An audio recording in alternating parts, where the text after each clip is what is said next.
پیغمبر علیه الصلوۃ والسلام مبارک فرمایي دا یو چې تی د حیوانانو سره ظلم کوي دا یو تی لو غفر لكم ما تأتون الى البهائم لغفر لكم كثيرا رواه احمد دا یو چې تی د حیوانانو سره ظلم کوي چې دا خدای درو بخښي تام ډیر لوی معافي ده ګوره په کور کې چرګان لرو او به موږ پټې ورکو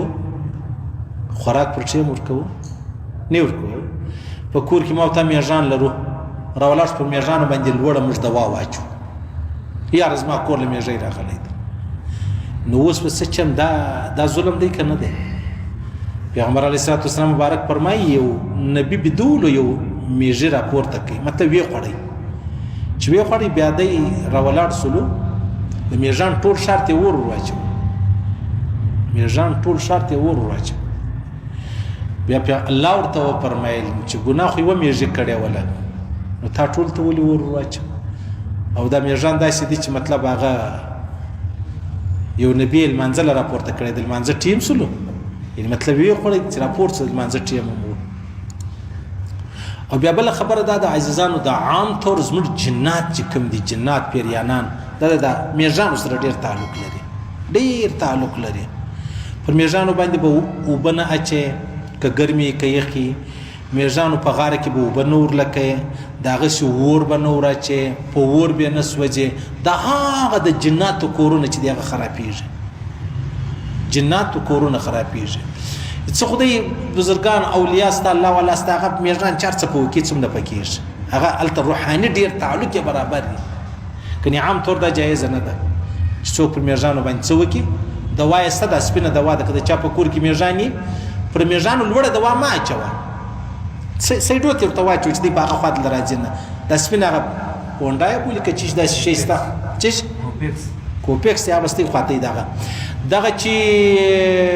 شاف ورته واچي به میژان ته نه راځي بالکل نه دل راځي او بیا که څوک وای چې یاره مچر څنګه دي سړی سوځي هغه بجلی شی مې چې هغه ورته لګولې نو تالیفات رشیدیه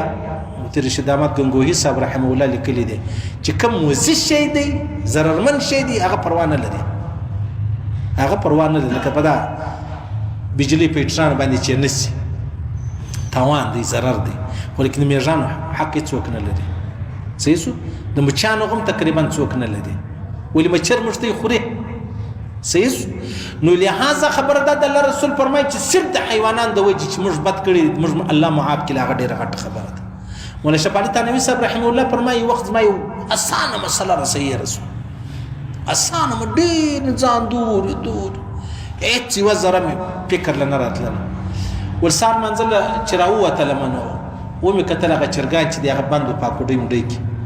بس دروازه مې ور خلاص کار شي چې بس او به مې ورته شي شوی چې دا چرګان مې اخلاص کو الله رب العزت مسله دماغ لرا وست مالو دا د چرګانو وجه ټول ما درته ویلې چې دا انسان کل چشوکی یو ګناه چې نیوسي الله رب العزت شي جنیر کی حضرت څوک فرمای عبد الله بن مسعود فرمای زمر څونه شان یې دی امر ټک دی یې دی نو څه دی چیر خدا نعمت دی چې الله رب العزت رسوا اخص ما ولي شي يرسل عليك زمر بزرگان اولیاء شي مجنیر انا لله وانا الیه راجعون بوای وسو انا لله وانا الیه راجعون د ما بین زوواتی کده چا موټر واوښتي کده چا خبر را لې د چا مور چا وشتلې و د چا خوري وشتلې و د چا زوی وشتلې و د چا پلاری وشتلې و څوک بسته موټران چې دغه مطلب چا تبا کړی ول مټ انا لله نور باندې وای په خواب د الله رسول فرمای و چې کله د استاد ګوټو تسمه وشته د انا لله وانا الیه راجعون هو